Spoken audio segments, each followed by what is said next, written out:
Hello, word climbers! Today, we're scaling the dizzying heights of English fluency one step at a time. With me is Professor Lexi Ladder, renowned for turning grammar into a walk in the parkour, should I say, a climb up the staircase? Thanks for having me. And what a workout English can be. Forget gym memberships, just try pronouncing squirrel 3 times fast. But seriously, learning English is like a staircase. You can't just jump to the top, unless you're Spider-Man. Exactly! And no radioactive spider bites here, folks. So, let's start with that first crucial step: no skipping allowed. Absolutely. If you try to leap 5 steps at once, you'll trip over verb tenses and land face first in irregular verbs. Trust me, it's not a graceful fall. Let's focus on the basics. Why is starting with simple words and sentences so vital? Isn't it tempting to sprint ahead and tackle Shakespearean sonnets right away? Tempting, yes, but about as wise as running a marathon in flip-flops. The basics are your language sneakers. Without them, you'll get blisters. Simple words build your confidence, letting you greet, order coffee, or ask for directions without bursting into interpretive dance. Interpretive dance is fun, but not when you're trying to find the bathroom. So, building those solid basics saves you a lot of confusion and possibly some embarrassment. Exactly. Every hello and how are you is like a solid step on your staircase. Miss those and you'll be lost when someone asks, "How's it going?" And you respond, 4 o'clock. Thank you. Now, let's be honest, those first few steps feel awkward, like wearing shoes on the wrong feet. Why do so many learners feel embarrassed in the beginning? Because nobody wants to sound like a toddler in a business meeting. But it's totally normal. A Cambridge study found that 92% of language learners feel self-conscious at first. The trick is to embrace the awkwardness. It's a rite of passage, like your first wobbly bike ride. So, if you trip over the sounds or say sheeps, you're in good company. Precisely. Every fluent speaker has a history of hilarious mistakes. I once told a shopkeeper I wanted to buy 100 onions instead of 1 onion. He still laughs about it. Let's talk about repetition. If learning English is a staircase, repetition is like the handrail steadying us as we climb. Why is repeating basics so effective? Think of it like brushing your teeth. You wouldn't skip a day and then brush for an hour on Sunday, right? Repetition cements knowledge. A study from the University of Oxford suggests it takes 17 exposures to a new word before we reliably remember it. 17 times! I guess that's why my brain still forgets anti-disestablishmentarianism. Don't worry, nobody's asking you to use that in casual conversation, but repeating, "How are you?" until it rolls off your tongue, that's fluency in action. At some point, everyone hits a plateau step that feels extra wide and hard to cross. What do you recommend when progress slows down? The infamous language plateau. It's like your staircase suddenly turns into a moving walkway going the wrong way. My tip, change things up. Watch sitcoms, switch to podcasts, or even talk to your pet in English. Dogs are surprisingly non-judgmental listeners. My cat now knows more English than my cousin, so keeping things fresh helps you push past those stubborn steps. Without a doubt. Just remember, slow progress is still progress. Even if you inch up a step, you're higher than yesterday. Once the basics feel easy, it's time for the next flight grammar and complex vocabulary. Why shouldn't learners rush this part? Because grammar is the architectural marvel of the staircase. If you skip it, you might end up in a linguistic funhouse. For example, "I eat cake" is very different from "cake eats me." One sounds delicious, the other, a bit alarming.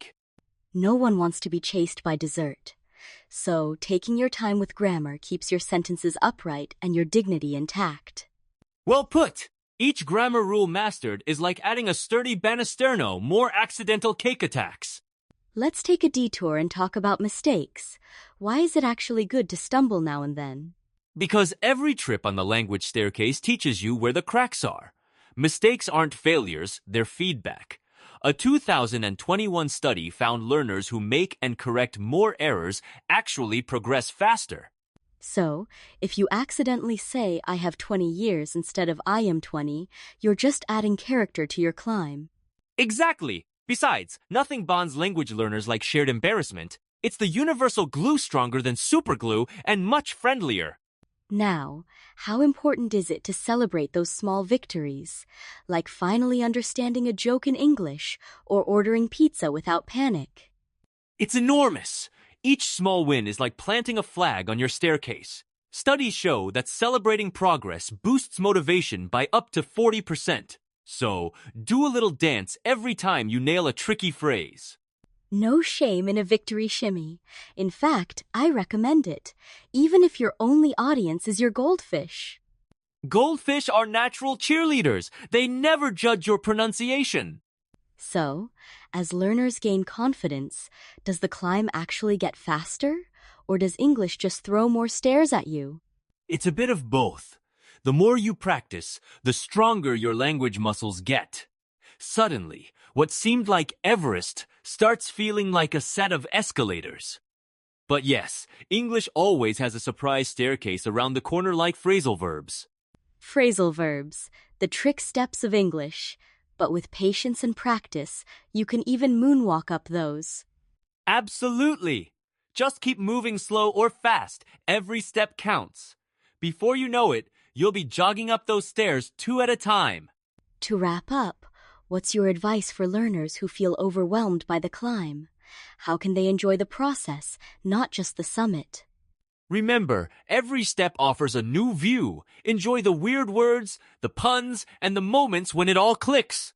Learning English isn't a punishment, it's an adventure, complete with plot twists and bonus levels. So, take selfies on every step, celebrate your progress, and maybe pack some snacks for the journey. Exactly. And if you ever lose your footing, just laugh, dust yourself off, and climb on. After all, the greatest stories happen on the way up, not just at the top. Welcome to our English adventure, where even Z gets its moment to shine. Let's kick things off with the basics. What's so special about the English alphabet? And do you have any tricks for remembering all 26 letters, especially those sneaky vowels? Absolutely! Think of the alphabet as a group of superheroes, each with their own power. The vowels A, E, I, O, Ware, the ones that pop up everywhere, like Batman at a crime scene. I recommend singing the alphabet song in your own style, maybe opera or even rap. Opera, rap, or alphabet yodeling now, there's a viral trend waiting to happen. But seriously, why do English learners struggle with letter sounds? Great question. English letters sometimes moonlight as double agents. For example, C can sound like cat or city.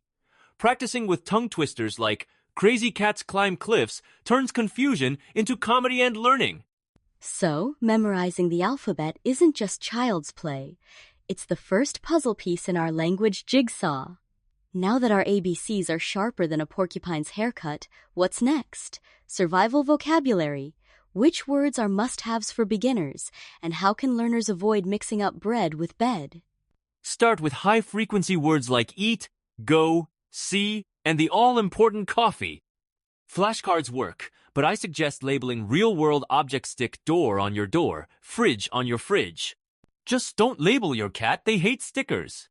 I can confirm that cats are not enthused by being called furry roommate either. Are there any memory hacks for remembering new words?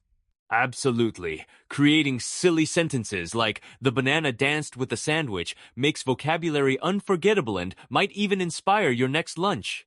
So, wordplay actually helps us play with words.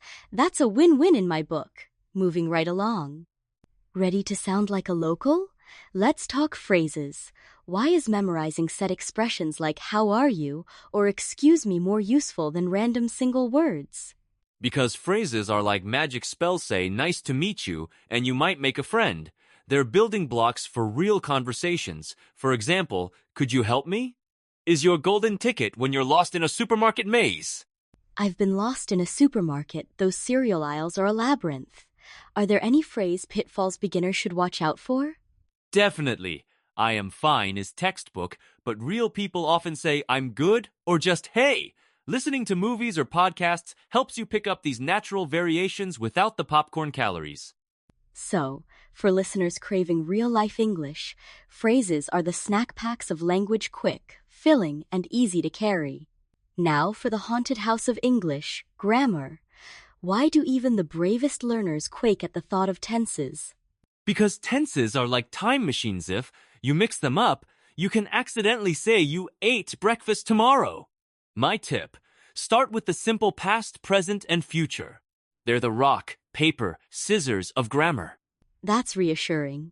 So, how can learners practice tenses without feeling like they're stuck in a grammar horror movie? Tell funny stories about your day using all three tenses. Yesterday I danced, today I sing, tomorrow I'll nap. Bonus points for dramatic acting. So, mastering tenses isn't spooky after all, just a bit of time travel with a side of theatrics. Next up, pronunciation. Why does English sometimes sound like it's playing a practical joke on learners? Because English pronunciation is like a box of chocolates, you never know what sound you'll get. Take, though, through, tough, and thought. They look related, but sound like distant cousins at a family reunion. So, how can learners avoid the dreaded sheep and ship mix-up? Record yourself. It's like a selfie for your voice.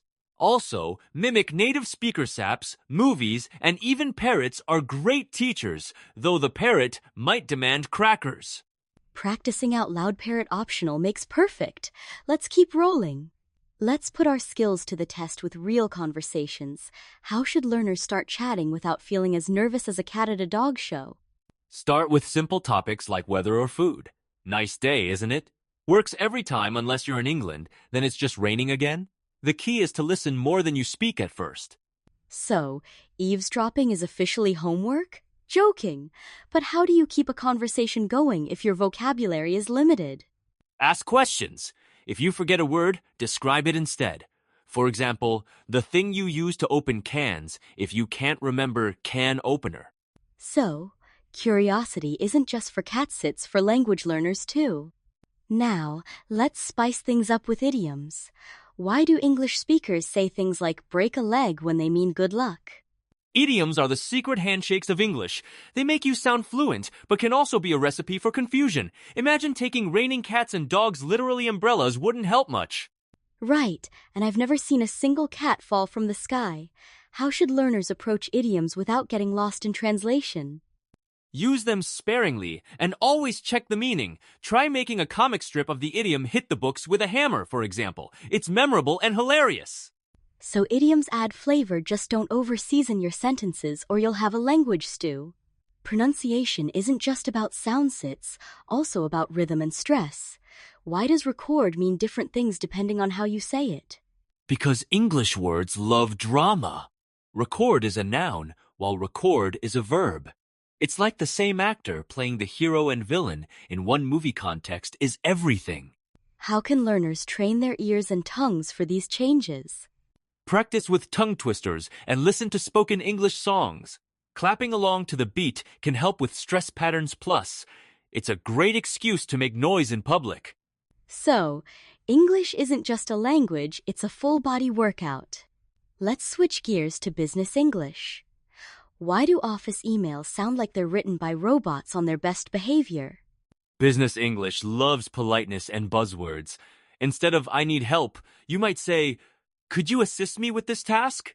It's all about sounding professional, even if your coffee just exploded in the microwave. What are some must-know phrases for surviving the corporate jungle? Let's touch base, circle back, and take this offline are classics. But beware, too much jargon and you'll sound like a walking memo. So, to climb the corporate ladder, you need both vocabulary and maybe a sturdy helmet for all those buzzwords. English isn't just spoken in one way. What surprises should learners expect when they meet speakers from different countries? Accents, slang, and even what's polite can change faster than British weather. For example, in the US, pants means trousers. In the UK, it means underwear. That can lead to some awkward shopping trips. I'll never look at the phrase fancy pants the same way again. How can learners adapt to these differences? Stay curious. Watch shows from different countries, join online forums, and ask locals about their favorite expressions. Every conversation is a chance to travel without a passport. So, learning English is a global adventure, just mind your pants.